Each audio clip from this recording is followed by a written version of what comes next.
Kumusta? Mabuti!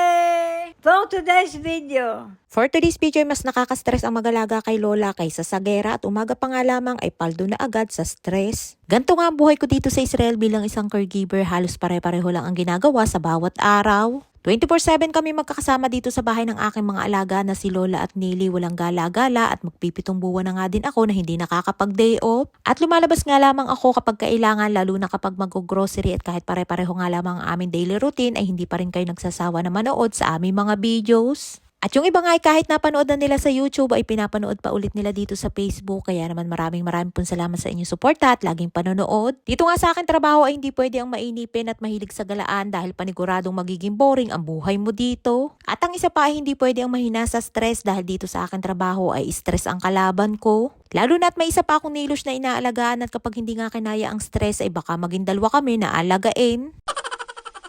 At pagkatapos ko asikasuhin si Lola ay nagkwentahan naman kami ng utang niya sa akin na hindi pa nga matapos-tapos na bayadan. Iba na nga ang panahon ngayon at amo na ang may utang sa tagapag-alaga at malapit-lapit ko na nga na maipatulpo itong si Lola.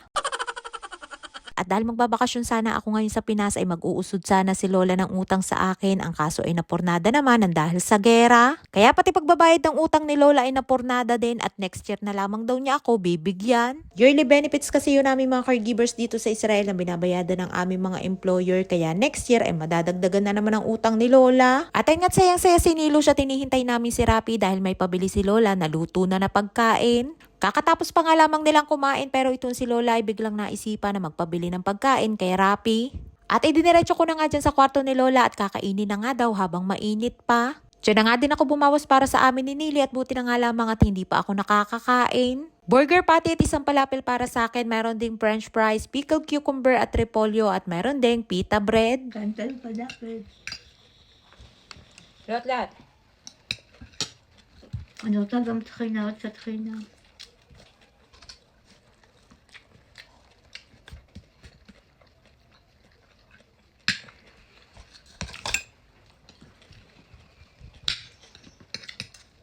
Konti nga lamang ang pinabigay ni Lola para kay Nili dahil kakakain nga lamang nila at yung matitira naman ay para kinabukasan na. Paborito nga ni Nili ang falafel at gawain sa chickpea at dahil hindi pa nga din ako kumakain ay sumabay na nga din ako habang mainit-init pa yung falafel at burger patty. Solve na nga din yung aking tanghalian at hindi ko na kailangan mag-isip kung ano pa ang aking kakainin. Todo marites nga dyan sa akin si Nilos dahil tapos na siyang kumain at para nga lamang nahipa ng hangin ng kanyang pagkain sa bilis maubos. Buti na nga lamang at nakatapos din akong kumain bago mag-siren at ayan nga't bitbit na naman ni Nilos ang kanyang walker papunta sa bomb shelter.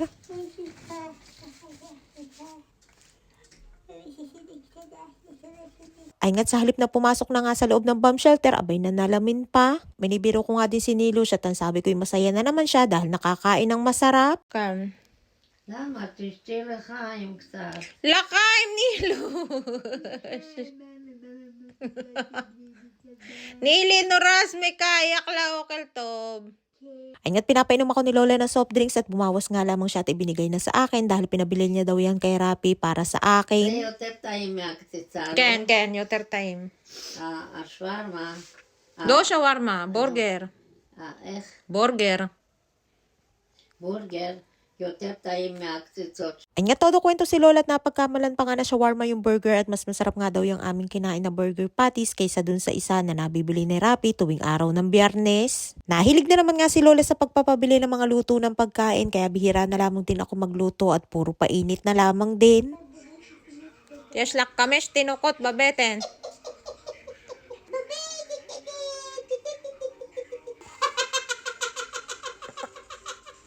O shalos tinukot.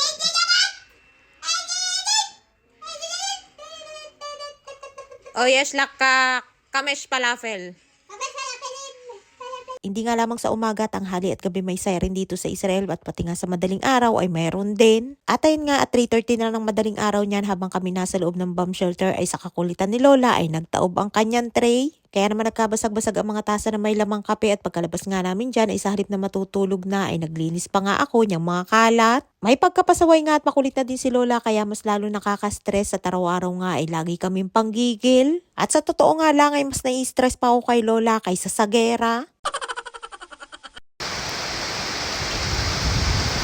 Alas 4 na nga ng madaling araw niyan at sumabay pa ang malakas na buhos ng ulan. Ay siya, hanggang dito lamang ating kwento for today's video. At maraming po salamat sa inyong support at laging panonood. Mag-ingat po tayong lahat palagi. And please follow and share ako Infinity Private Resort and Events Place and please subscribe to my YouTube channel.